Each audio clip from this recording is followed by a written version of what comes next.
మాజీ సీఎం జగన్ రెండో రోజు పర్యటిస్తున్నారు. బ్రాహ్మణపల్లిలో అరటి తోటలను పరిశీలించారు జగన్. అరటికి కనీస మద్దతు ధరపై రైతులతో మాట్లాడారు. వైసీపీ హయాంలో ఏర్పాటు చేసిన అరటి ప్రాసెసింగ్ యూనిట్ దగ్గర పొలాలను కూడా ఆయన పరిశీలించారు. ఇక రైతులతో మాట్లాడిన తర్వాత ప్రభుత్వం తీరుపై మండిపడ్డారు జగన్. కూటమి ప్రభుత్వానికి రైతులపై అసలు ప్రేమే లేదన్నారు జగన్. వ్యవసాయం దండగా అని చంద్రబాబు నమ్ముతున్నారన్నారు. వైసీపీ పాలనలో అరటి రైతుల కోసం రైళ్లు నడిపాం, ఇప్పుడు అరటి ఎక్స్పోర్ట్ కూడా జరగడం లేదన్నారు. రైతులకి ఇన్పుట్ సబ్సిడీ కూడా ఇవ్వడం లేదని ఆరోపించారు జగన్. అరటి పంట చెట్టు మీదే మాగిపోతోంది, కొనేవారు లేరు. 17 నెలల కూటమి పాలనలో 16 విపత్తులు వచ్చాయన్నారు. రైతులకి ప్రభుత్వం నుంచి ఎలాంటి సాయం అందడం లేదని, కూటమి పాలనలో ఏ పంటకు గిట్టుబాటు ధర లేదు అన్నారు జగన్.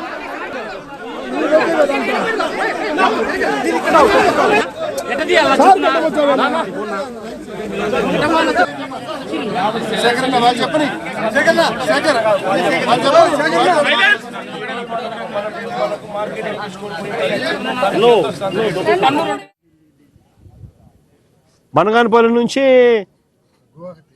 గువాహతికి కూడా ట్రైన్ నడిచేటివి. ఏకంగా 23,000 టన్నులు చంద్రబాబు నాయుడు దిగిపోయే నాటికి ఎక్స్పోర్ట్స్ ఉంటే, అరటి ఎక్స్పోర్ట్స్ ఉంటే, వైఎస్ఆర్సీపీ ప్రభుత్వ హయాంలో ఏకంగా 3 లక్షల టన్నులకు అరటి ఎక్స్పోర్ట్స్ తీసుకొని పోగలిగాం.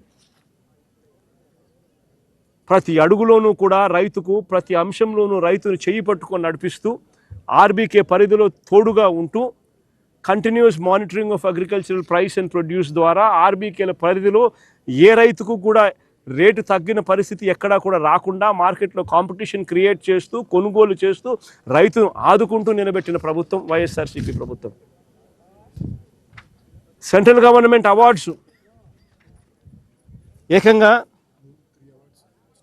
రాష్ట్ర ప్రభుత్వం బనానా కల్టివేషన్కు సంబంధించి ఏకంగా వైఎస్ఆర్సీపీ ప్రభుత్వ హయాంలో ఏకంగా అవార్డులు పొందినాం. Banana export promotion award 2020, the best state in banana award 2022 వంటి అవార్డులు సెంట్రల్ గవర్నమెంట్ దగ్గర నుంచి రాష్ట్ర ప్రభుత్వం అవార్డులు పొందింది.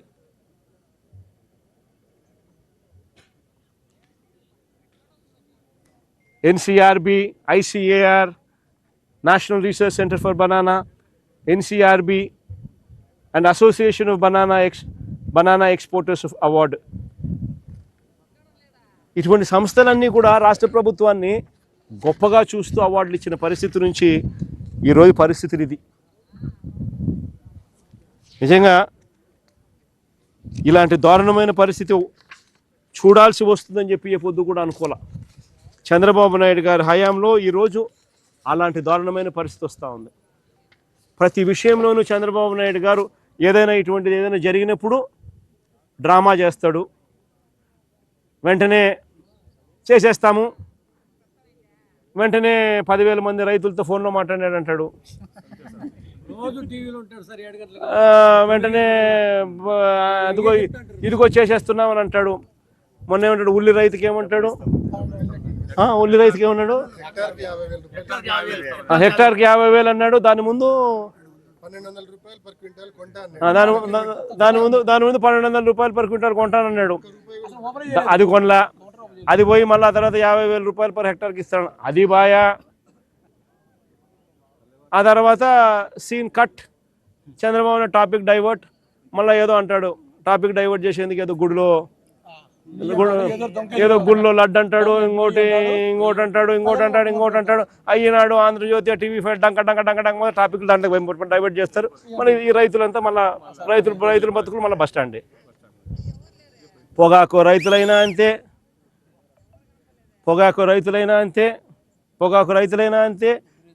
ఉల్లి రైతులైనా అంతే, వరి పరిస్థితి అంతే, చీనీ రైతులైనా అంతే, అరటి రైతులైనా అంతే, టమాటో రైతులైనా అంతే.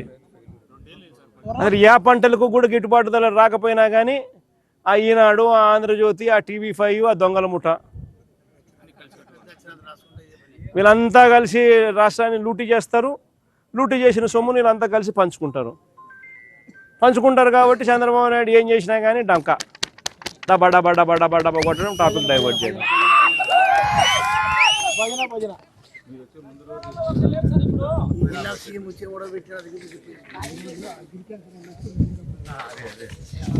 నిజంగా చంద్రబాబు నాయుడు గారు గట్టిగా చెప్తా ఉన్నాం, అయ్యా చంద్రబాబు నాయుడు గారు, నువ్వు గన పట్టించుకునే కార్యక్రమం చేయకపోతే త్వరలోనే రైతుల తరపున మరో గొప్ప ఉద్యమం మళ్ళా జరుగుతుంది.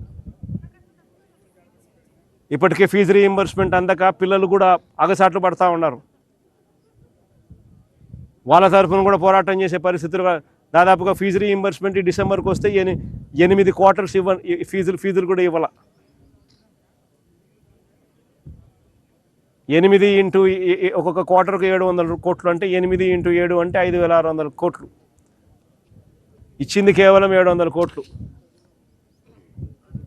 దాదాపుగా 4,900 కోట్లు ఫీజు రీయింబర్స్మెంట్ బకాయిలు, మరో 2,200 కోట్లు వసతి దీవెన బకాయిలు.